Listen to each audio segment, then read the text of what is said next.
Welcome back to Mindset Mastery, the show where we dive deep into the stuff that truly matters for your growth and well-being. I'm your host, the Mindset Professor, and today I'm absolutely thrilled to be joined by my incredible co-host, Ashley. Thanks. It's always a pleasure to be here. And I'm particularly excited about today's topic. It's something that touches every single one of us at some point in our lives. Resilience. Absolutely. When we talk about resilience, we're not just talking about surviving a tough time. We're talking about thriving through it, about the incredible human capacity to not just endure, but to actually grow and become stronger from adversity. Exactly. It's like that old saying, what doesn't kill you makes you stronger. But it's more than just a catchy phrase, isn't it? It's about how we respond to those knocks, those setbacks, those moments when life just throws a curveball that feels impossible to hit. I think many people hear resilience and they picture someone who's just stoic, who never shows emotion, who just brushes everything off. But that's not it at all. Resilience isn't about the absence of pain or struggle. It's about how you process it, how you pick yourself up, even when it feels like every fiber of your being wants to stay down. You've hit on a crucial point there, speaker's name. It's not about being emotionless. In fact, acknowledging and feeling those tough emotions, the frustration, the sadness, the anger, that's a vital part of the process. True resilience allows for that vulnerability. It's about feeling it, then strategizing how to move forward. Let's get real for a moment. We all face challenges. It could be a job loss, a difficult relationship, a health scare, or even just a series of small annoyances that pile up.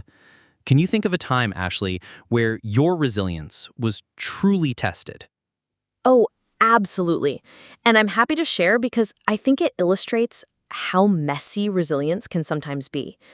A few years ago, I was working on a project that I had poured my heart and soul into for months.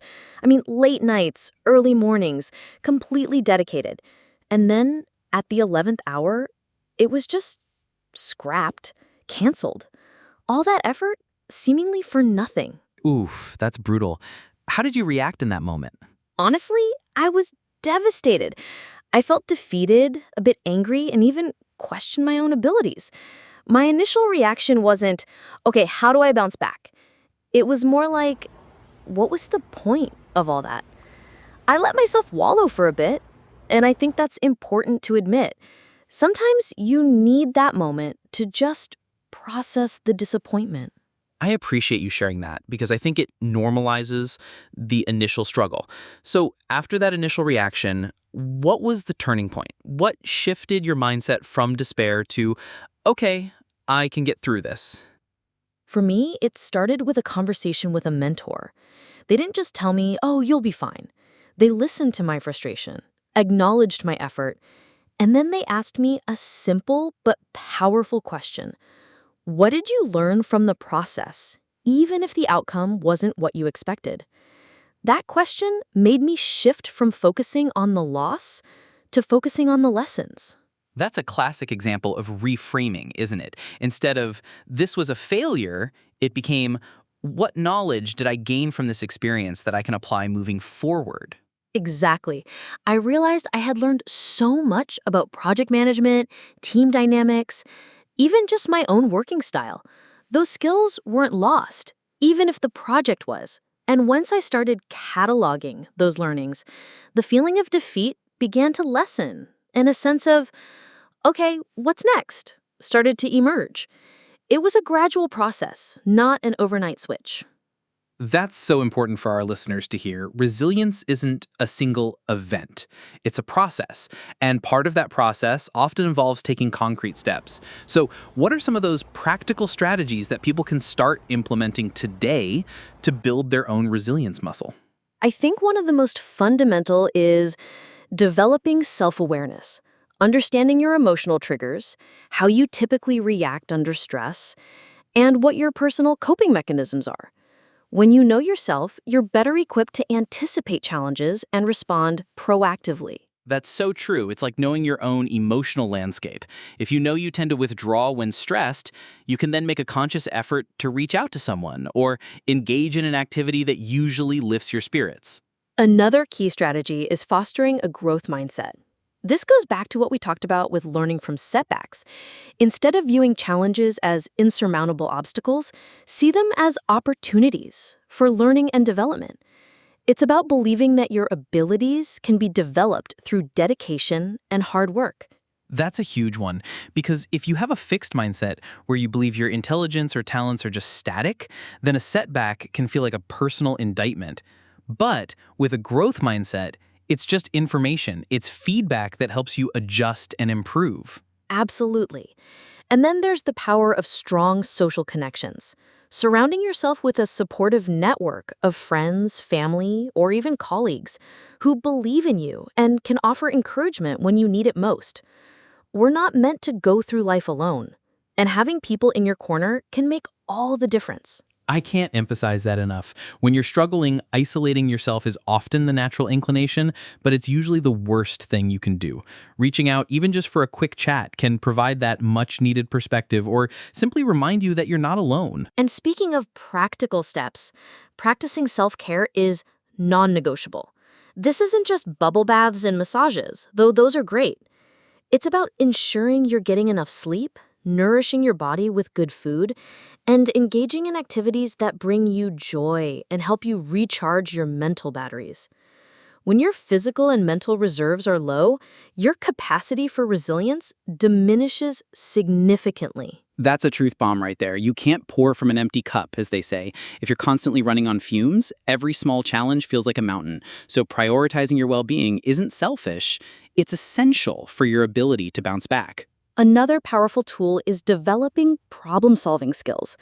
Instead of getting stuck in rumination when a problem arises, try to break it down into smaller, manageable parts. Brainstorm different solutions, evaluate the pros and cons, and then take action, even if it's a small step. Action creates momentum. That's so true. Sometimes the sheer overwhelming nature of a problem is what paralyzes us. But by dissecting it, it suddenly feels less daunting. And even if your first solution doesn't work, you've learned something and you can try another. And tied into that, I'd say cultivating optimism and hope. This isn't about being naive or ignoring reality.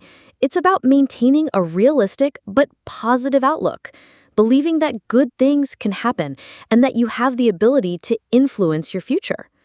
It's about finding the silver lining even in tough situations. Optimism is a muscle, isn't it? The more you practice looking for the good or looking for the lessons, the stronger that muscle becomes. It doesn't mean you're always happy, but it means you always hold on to the belief that things can improve. Exactly.